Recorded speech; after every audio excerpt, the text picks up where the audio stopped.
CM Revanth రెడ్డిపై BRS నేత బాల్క సుమన్ వివాదాస్పద వ్యాఖ్యలు చేశారు. సీఎంపై అనుచిత వ్యాఖ్యలు చేశారని కాంగ్రెస్ నేతలు ఫిర్యాదు చేశారు. దీనిపై మంచిర్యాల పోలీస్ స్టేషన్లో బాల్క సుమన్పై కేసు నమోదైంది. బాల్క సుమన్పై 504, 506, 294B సెక్షన్ల కింద కేసు నమోదు చేశారు.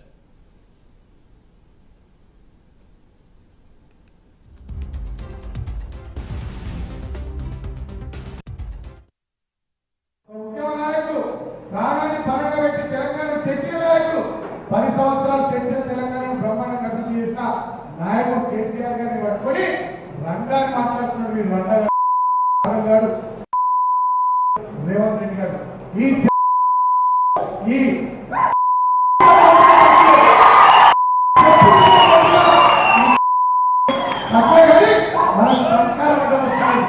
మనకు సంస్కారం అడ్డం వస్తున్నది.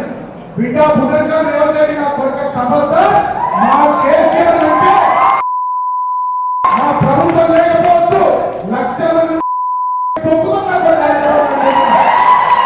మాకు చేతలకు కాదు 10 ఏళ్ళ అధికారంలో ఉన్నాం.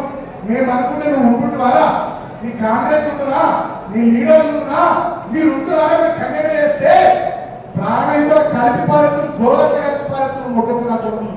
కానీ మేము ఆ కక్ష సాధింపు ధోరణితో పోలే.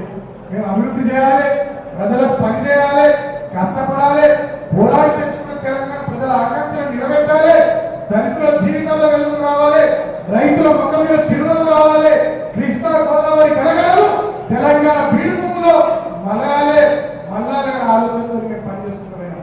తప్పిన కక్ష సాధింపు పోలే. మేమే కక్ష సాధింపు పోతే ఆ యూట్యూబర్ మలయాళం ఉన్నా, ఈ రేవంత్ గారు ఉన్నా, ఇంకా కొంతమంది రేవంత్ రెడ్డి గారి పైన అనుచిత వ్యాఖ్యలు చేసినందుకు బాల్క సుమన్ ఆయన ఒక జిల్లా అధ్యక్షుడు అయినా కూడా ఆయన గౌరవం లేకుండా ఒక కార్యకర్తల మీటింగ్ అని పెట్టి కార్యకర్తలకు ఒక సందేశం ఇవ్వడానికి పెట్టిండో లేకపోతే సీఎం తిట్టడానికి పెట్టిండో మాకైతే అర్థమైతే లేదు. కాకపోతే దానివల్ల మీకు మైనసే కానీ ఇక్కడ ప్లస్ అనేది ఏమి లేదు. తిట్టడం అనేది అందరికీ వస్తుంది, మాకు వస్తుంది. మేము మా ఆడవాళ్ళు తలుచుకుంటే ఏమవుతుంది అనేది నీకు దాదాపు ఒకసారి మేము చూపించినాం. ఒక అధికార పార్టీ ఎమ్మెల్యేలు ఉన్నప్పుడు అది కూడా నీకు కూడా జరగాలనుకుంటే నువ్వు ఇష్టం వచ్చినట్టు మాట్లాడితే అది నడవదు ఇక్కడ. ఇప్పుడు నువ్వు నీకు ఒక జిల్లా అధ్యక్షుడిగా ఉన్న గౌరవంగా మాట్లాడే స్టేజ్ మీద మాట్లాడే అర్హత కూడా నీకు లేని విలువ కూడా ఇప్పుడు నీకు లేదు. అది మర్చిపోతాను నువ్వు. తర్వాత ప్రజలు ఒక తీర్పు ఇచ్చారు. ఏమని ఇచ్చారు? నిన్ను కనీసము మీకు ఇంట్లో కూర్చోమని తీర్పు ఇచ్చారు. ఇచ్చినప్పుడు దాన్ని మీరు పాటించాలి, దాన్ని గౌరవించి మీరు ఇంట్లో కూర్చొని మీరు ప్రజలకు ఇంకా ఏదైనా సేవ చేయాలనుకుంటే చేయండి. కానీ అధికార పార్టీలో మేము లేము, అలవాటు కదా మీకు కమిషన్లు తీసుకున్నాడు, హోదాలు చూపించుకుని ఒక రౌడీజం, గూండాయిజం, ఒక కేసీఆర్ గారికి నువ్వు దత్తపుత్రుడు అని చెప్పుకున్నది ఈ రోజు నువ్వు కనీసము వేస్ట్ కానివని కూడా నీ కార్యకర్తలు అనుకున్న పరిస్థితి నువ్వు ఇలా మాట్లాడినావు. ఎలక్షన్ల ముందు కూడా ఇట్లనే మాట్లాడినావు, నీకు దానికి బుద్ధి చెప్పారు ప్రజలు.